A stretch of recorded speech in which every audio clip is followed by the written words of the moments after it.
Hello student, welcome my YouTube channel study with Rahul sir. अगर आप लोगों को इसी तरह वीडियो और पाना है तो आप चैनल को लाइक, सब्सक्राइब और शेयर कीजिए। चलिए हम लोग चलते हैं एक्सरसाइज 3.5 एनसीईआरटी मैथ का। हम लोगों ने इससे पहले वज्र गुणन विधि यानी क्रॉस मल्टीप्लिकेशन मेथड के बारे में पढ़ा था, जिसका यूज हम लोग इस एक्सरसाइज में करेंगे। यहाँ पहला नंबर क्वेश्चन बोला जा रहा है कि निम्न रैखिक समीकरणों के युग्मों में से किसका एक अद्वितीय हल है, किसका कोई हल नहीं है, या किसके अपरिमित रूप से अनेक हल हैं। तो अद्वितीय हल की स्थिति में उसे वज्र गुणन विधि से ज्ञात करना है। वज्र गुणन विधि यानी क्रॉस मल्टीप्लिकेशन मेथड। तो यहाँ पे एक ही सिचुएशन में हमको इसको सॉल्व करना है इस मेथड से। अगर अद्वितीय हल का स्थिति आता है यानी यूनिक सॉल्यूशन का कंडीशन आता है तो ही हमको इसको सॉल्व करना है।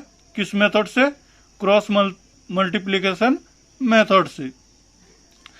चलिए यहाँ देखते हैं, दो इक्वेशन दिया हुआ है। पहला number x minus 3y minus 3 equal to 0 और दूसरा इक्वेशन दिया हुआ है 3x minus 9y minus 2 equal to 0। तो यहाँ से हमको a1 क्या मिल जा रहा है? a1 कुछ नहीं, इसका मतलब 1 से मल्टीपल है, तो a1 इक्वल टू 1। b1 यहाँ माइनस 3 दिख रहा है, b1 माइनस 3 और c1 भी माइनस 3 है। a2 क्या है? यहाँ 3 है, 3 लिख दिए। b2 क्या है? माइनस 9, यहाँ माइनस 9 लिख दिए। और c2 क्या है? माइनस 2, तो ये c2 इक्वल टू माइनस 2 लिख दिए। अब हम लोग देखते हैं ये कौन सा कंडीशन को फॉलो कर रहा है। तो a1 by a2, b1 by b2 और c1 बाई c2 करके देखते हैं। तो a1 बाई a2 यानी 1 बाई 3, b1 बाई b2 यानी minus 3 by minus 9, c1 by c2 यानी माइनस 3 बाई माइनस 2। माइनस से माइनस कैंसिल हो गया, ये माइनस से माइनस कैंसिल, 3 1 जा 3, 3 3 जा 9 और यहाँ 3 बाई 2 कट नहीं होगा। तो यहाँ देखिए 1 बाई 3, ये भी 1 बाई 3, ये दोनों इक्वल है बट ये नॉट इक्वल टू है, 3 बाई 2 है ये। तो यहाँ कैसा कंडीशन आ रहा है हम लोग को कि a1 by a2 equal to b1 by b2 not equal to c1 by c2। इस कंडीशन में क्या होता है? का कोई युग्म का कोई हल नहीं होगा, यानी इसका जो ग्राफ खींचेंगे वो कैसा आता है? पैरेलल आता है, समांतर आता है। तो इस पे कोई हल नहीं है, तो हम लोग को सिर्फ बोला गया यूनिक सॉल्यूशन। अगर अद्वितीय हल या यूनिक सॉल्यूशन है तभी इसको सॉल्व करना है। तो इस पे कोई हल नहीं है, तो ये इस कंडीशन में हमको सॉल्व नहीं करना है। चलिए इसके आगे दूसरा नंबर क्वेश्चन इसी का देख रहे हैं।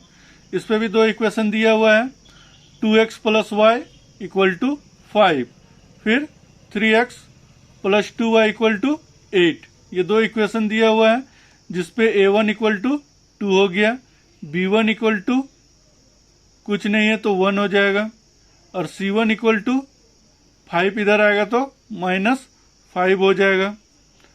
अब a2 इक्वल टू क्या है? 3 है। a2 इक्वल टू यहाँ क्या है? 3। b2 इक्वल टू 2 है और c2 इक्वल टू माइनस 8 को इधर लाएंगे तो माइनस 8 हो जाएगा। तो इस पे भी कंडीशन को फॉलो करते हैं, a1 by a2, b1 by b2, c1 by c2। तो a1 बाई b2 कितना है? 2 बाई 3, फिर 1 by 2 b1 by b2, c1 by c2 minus 5 by minus 8। काटते हैं, कोई भी इक्वल नहीं है आपस में, तो ये इसी को पहले देखना है। यही इक्वल नहीं आ गया तो आगे से कोई लेना देना नहीं, यानी a1 by a2 not equal to b1 by b2। यहां से हमको आ जा रहा है एक अद्वितीय हल है, यानी यूनिक सॉल्यूशन में हमको किस मेथड का उपयोग करना है? क्रॉस मल्टीप्लिकेशन मेथड का यूज करना है। तो चलिए हम लोग इस पे यूज करते हैं, देखते हैं क्रॉस मल्टीप्लिकेशन मेथड कैसे यूज होता है। तो अतः इन समीकरणों के युग्म का एक अद्वितीय हल है। तो यहाँ से हमको इक्वेशन से a1 को फिर से लिख लिए, यहाँ देख लीजिए a1 ये सब लिखा हुआ है, यहाँ इक्वेशन में दिया हुआ है, तो इसको फिर से हम यहाँ पे लिख लिए। a1 इक्वल टू 2 हो गया, b1 इक्वल टू 1 हो गया, c1 equal to minus 5 A2 equal to 3, B2 2 और C2 -8 हो गया। अब इसको सॉल्व करते हैं हम लोग। फॉर्मूला पढ़ाए थे इसके पहले वाला वीडियो में, क्रॉस मल्टीप्लिकेशन मेथड 2 विधि से फॉर्मूला निकालने सिखाए थे। तो पहला x का फॉर्मूला क्या है, b1 c2 minus b2 c1 bye a1 b2 minus a2 b1। तो यहाँ b1 कितना है, 1 है, तो 1 इंटू यहाँ c2 कितना है, -8, तो -8, माइनस को हमेशा ब्रैकेट में रखेंगे। फिर फॉर्मूला से माइनस, और b2 का वैल्यू कितना है, 2, c2 का वैल्यू, c1 का वैल्यू कितना है, -5, तो इंटू -5 की, इसको ब्रैकेट में रखे। अब नीचे फॉर्मूला क्या है, a1 b2, a1 कितना है 2 और b2 कितना है 2, तो 2 इंटू 2। फिर क्या है a2 b1, a2 कितना है 3, b1 कितना है 1, तो 3 इंटू 1।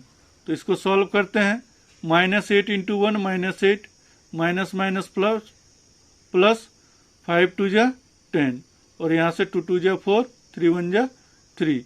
तो ये -8 में से 10 गया तो 2 बचा, और 4 में से 3 जाएगा तो नीचे 1 बचेगा, तो नीचे 1 को लिख के कोई फायदा नहीं है। तो x का यहाँ से वैल्यू क्या आ गया, मेरा 2 आ गया, x का वैल्यू 2 आया। फिर उसी तरह y का वैल्यू हम लोग निकालते हैं। y का वैल्यू के लिए क्या फॉर्मूला आता है, c1 a2 minus c2 a1 और a1 b2 minus a2 b1। तो यहाँ से देख लीजिए क्या है, c1 a2, तो c1 का वैल्यू कितना है, -5, और a2 3, -5 इंटू 3, तो -5 इंटू 3। फिर क्या है c2 a1, c2 कितना है -8 है, -8 इंटू 2, तो यहाँ पे -8 इंटू 2, और नीचे तो दोनों में सेम है, y x के लिए भी यही फॉर्मूला है, और नीचे y में भी यही चीज है। तो यही पुट कर देंगे, 2 into 2 minus 3 into 1, 2 into 2 minus 3 into 1। तो क्या हो गया, -5 इंटू 3 -15, -8 इंटू 2 -16, और ये माइनस प्लस हो गया 16। अब 16 में से 15 गया तो 1 बचा, 4 में से 3 गया तो 1 बचा, नीचे 1 का कोई वैल्यू नहीं है। तो y का वैल्यू कितना आ जा रहा है, 1, यानी x का वैल्यू आ गया 2, y का वैल्यू 1। इस तरह से हम लोग क्रॉस मल्टीप्लिकेशन मेथड का यूज करके एक्स वाई का वैल्यू निकाल सकते हैं। चलिए अब इसी का क्वेश्चन नंबर 2 देखते हैं, 2 का 1 नंबर।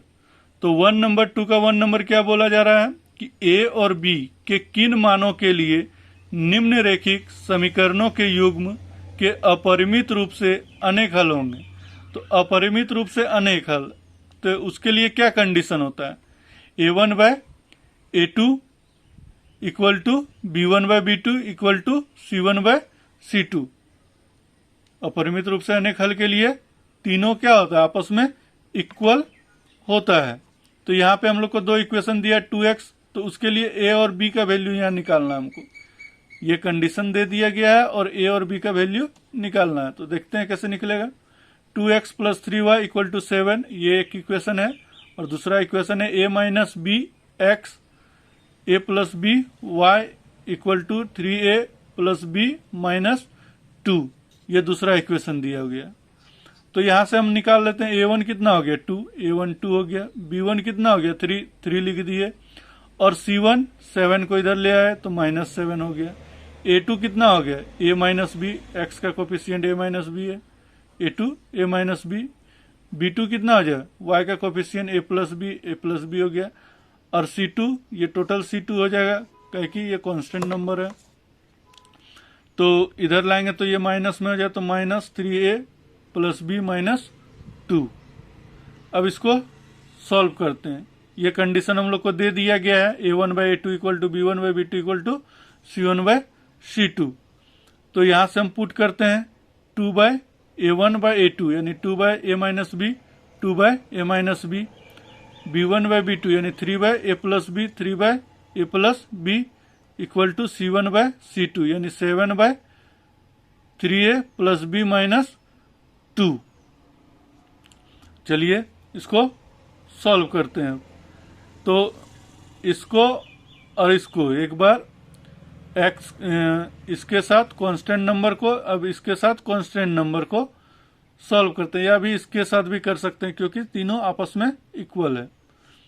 तो इसको इससे क्रॉस करते हैं तो कितना आ जाएगा, 2 से इंटू करते हैं, 2 into 3a plus b minus 2, और इसको इससे 7 इंटू ए माइनस बी, तो 2 into 3a 6a, 2 into B plus 2b, 2 into 2 minus 4, 7 into A 7a, 7 into minus B 7b।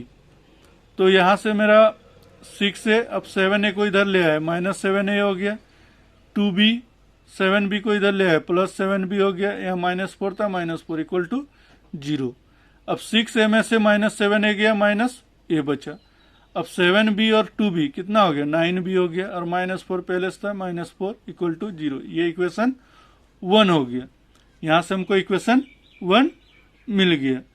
अब दूसरा करते हैं, इसके साथ इसको रिलेट करते हैं, यानी 3 बाय ए प्लस बी और 7 bye 3a plus b minus 2, इसको क्रॉस करते हैं तो 3 into 3a plus b minus 2, और 7 को इससे, तो 7 इंटू ए प्लस बी, 3 इंटू 3 3a, 3 3 जा 9a, 3 इंटू बी 3b, 3 2 जा 6, 7 into A 7a, 7 into B 7b। इसको सॉल्व करते हैं तो 9a, अब इधर 7a था, इधर आया माइनस 7a हो गया, इधर 3b यहाँ है, इधर से 7b इधर आया तो माइनस 7b हो गया, माइनस 6 था, माइनस 6 पुट कर दी। 9a में से 7a चला गया तो 2a बचा, प्लस 3b में से माइनस 7b गया तो माइनस 4b बचा, और माइनस 6 इक्वल टू 0। ये इक्वेशन 2 आ गया।